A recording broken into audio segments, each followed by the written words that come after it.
Bon, mais regardez ça. Mais je vais vous parler avec le cœur, sincèrement, parce que c'est plus possible. Donc moi, je me mets à sa place, à cette personne. Je me mets à sa place, je me dis, est-ce que si moi, je fuyais mon pays, j'allais dans, je sais pas, au Maroc, par exemple, est-ce qu'il me viendrait à l'idée de balancer le drapeau français de partout en traitant les Marocains de racistes?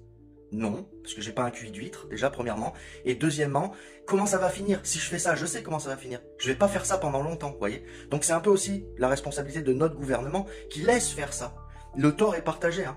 Parce que ces QI d'huîtres, là, c'est l'idiot utile du système. C'est pas compliqué. Je veux dire, il n'y a pas grand chose à... Qui peut soutenir un discours comme ça aujourd'hui avec un minimum de logique? Qui peut soutenir ça? Comment c'est possible? L'État vous a fait venir pas par bonté de cœur. L'État vous fait venir pour créer la division et pour garder leur pouvoir ici. C'est ça qui se passe. Et ils font pas venir n'importe qui, hein. C'est pas des médecins, des avocats, t'as compris, c'est pas des architectes, hein. Parce que pour écrire ça, franchement... Et alors ça, c'est sans arrêt, les amis, c'est tout le temps. Des insultes, des menaces, c'est sans arrêt. Vous croyez que ça va finir comment? Vous croyez qu'on va accepter ça encore combien de temps avant de se mettre vraiment en colère? Toute ma vie, j'ai détesté Jean-Marie Le Pen, en pensant que c'était comme l'époque de la Deuxième Guerre mondiale. Ben, je vous conseille d'aller taper sur YouTube Jean-Marie Le Pen, années 80, années 90, et regarder ce qu'il nous disait. En réalité, si on avait mis ce mec-là au pouvoir, on serait encore au franc, les frontières seraient fermées, on serait toujours 3e puissance mondiale. Au minimum, et on n'aurait plus de dettes. Ça, tu peux être sûr qu'on n'aurait plus de dettes.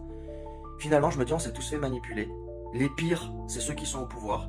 Ils font venir des tordus dans notre pays, créer un choc des cultures. En même temps, eux, on leur dit quoi? Oui, l'homme blanc, il vous a tout volé, l'homme blanc en Afrique, machin, nanana. Donc c'est normal, venez reprendre. Parce que c'est ça qu'on leur dit.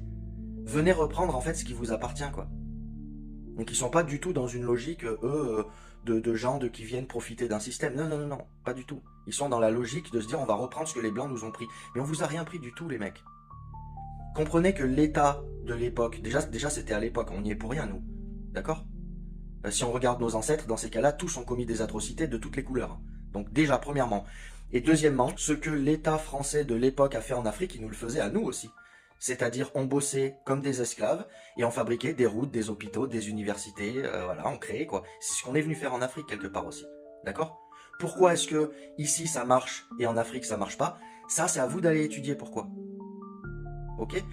Je dis pas que tout était parfait, j'essaye pas de dédouaner mes ancêtres ou quoi que ce soit, mais j'ai pas à avoir honte de mes ancêtres. Moi, je suis plutôt fier que l'esclavage ait été aboli par des blancs. Ça, faut pas l'oublier non plus. Bon, même si le système, vous savez très bien, c'est pas aussi simple que ça, mais tout de même, on n'a pas à avoir honte de nos racines. Ici, c'est la France, il y a une église qui brûle toutes les 3 semaines. Je crois même que c'est toutes les semaines en ce moment.